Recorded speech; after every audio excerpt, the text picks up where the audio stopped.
Hello everyone, this is Pawan Raj, wishing you a very happy new year. May this bring new happiness, new goals, new achievements and a lot of inspirations. दोस्तों, इस नए साल के शुभ अवसर पे आपके ऊपर खुशियों की बौछार हो, आप बहुत ज़्यादा उन्नति करें, प्रगति करें आप और आपको ढेर सारी खुशियाँ मिले, यही मेरी कामना है।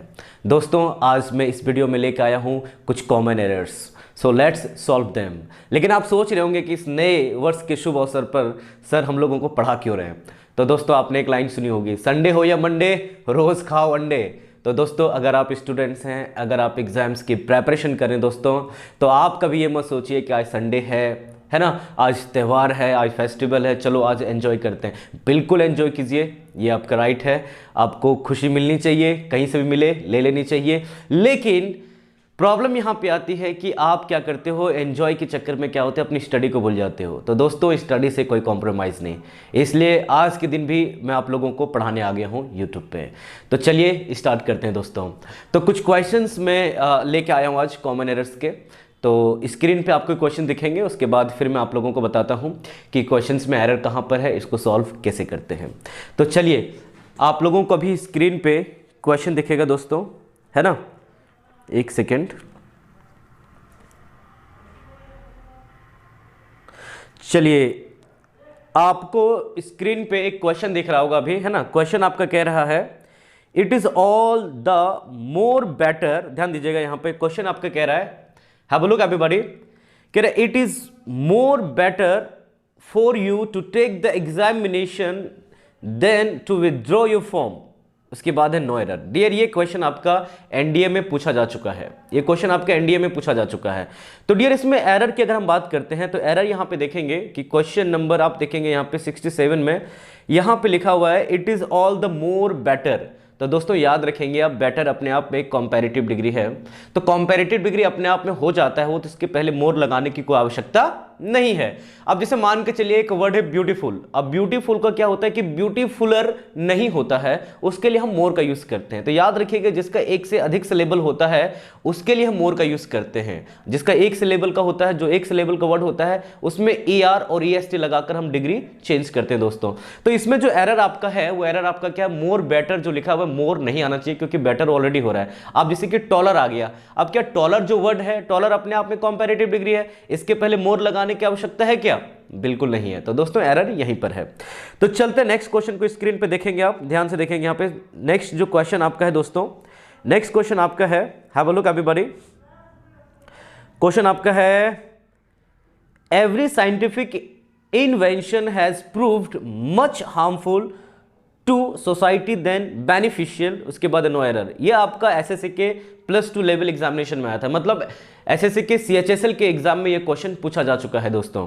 अब इस क्वेश्चन में अगर एरर्स की बात करते हैं तो एरर कहां पर है, तो दोस्तों मैं बताना चाहूंगा एरर जो आपका है वो सी पार्ट में है। अब स्क्रीन पे देखिए कि यहां पर जो है वो लिखा हुआ है मच हार्मफुल। तो दोस्तों, याद रखिएगा आप, अगर एडजेक्टिव के पहले मच आ जाए दोस्तों, तो वो एडजेक्टिव आपका कंपैरेटिव डिग्री में होना चाहिए, मतलब मच के साथ कंपैरेटिव डिग्री का प्रयोग किया जाता है। अगर बेटर के पहले मच आ जाए तो सही हो जाएगा, मच बेटर बिल्कुल सही होगा। अगर मच ब्यूटीफुल आ जाए तो गलत होगा। ब्यूटीफुल को आपको कंपैरेटिव डिग्री में कन्वर्ट करना पड़ेगा और सेंटेंस आपका होगा, जो वर्ड उसको चेंज करेंगे वो होगा आपका मच मोर ब्यूटीफुल। तो यहां पे हार्मफुल जो वर्ड है डियर, हार्मफुल आपका एक एडजेक्टिव है, उसके पहले मच आया हुआ है। तो याद रखें आप कि हार्मफुल आपका पॉजिटिव में है, इसको कंपैरेटिव करने के लिए क्या करना पड़ेगा, मच मोर हार्मफुल। मतलब मच के बाद अगर कोई एडजेक्टिव आता है उसको कंपैरेटिव डिग्री में रखना है, ठीक है ना। तो एरर आपका यहीं से है, ये आपका CHSL में पूछा जा चुका है। तो चलते हैं दोस्तों नेक्स्ट क्वेश्चन की तरफ चलते हैं। नेक्स्ट क्वेश्चन को स्क्रीन पे आप देखेंगे, है ना। क्वेश्चन आपको दिख रहा होगा, the sceneries of Kashmir is very charming. उसके बाद है नो एरर। देखिए, ये भी आपका एसएससी के एग्जामिनेशन में क्वेश्चन पूछा जा चुका है दोस्तों। और इस क्वेश्चन में अगर एरर की बात करेंगे दोस्तों, ये एरर आपका नाउन चैप्टर से है।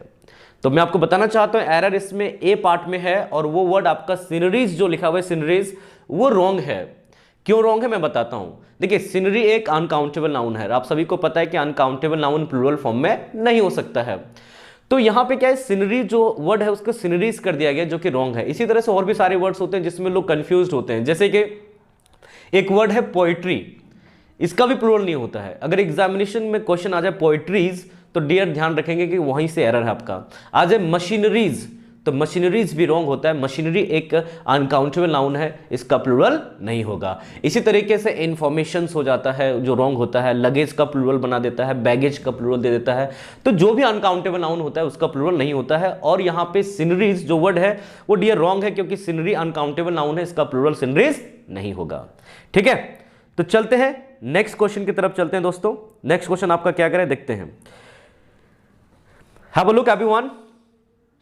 नेक्स्ट क्वेश्चन जो आपका है वो आपका कह रहा है यहां पे, देखिए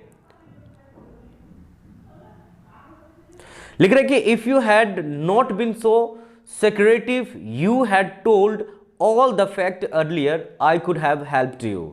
अब इस क्वेश्चन को चेक कर पाएंगे दोस्तों, यहां पे ये क्वेश्चन आपका कह रहा है, ध्यान दीजिएगा कि एरर कहां पर है।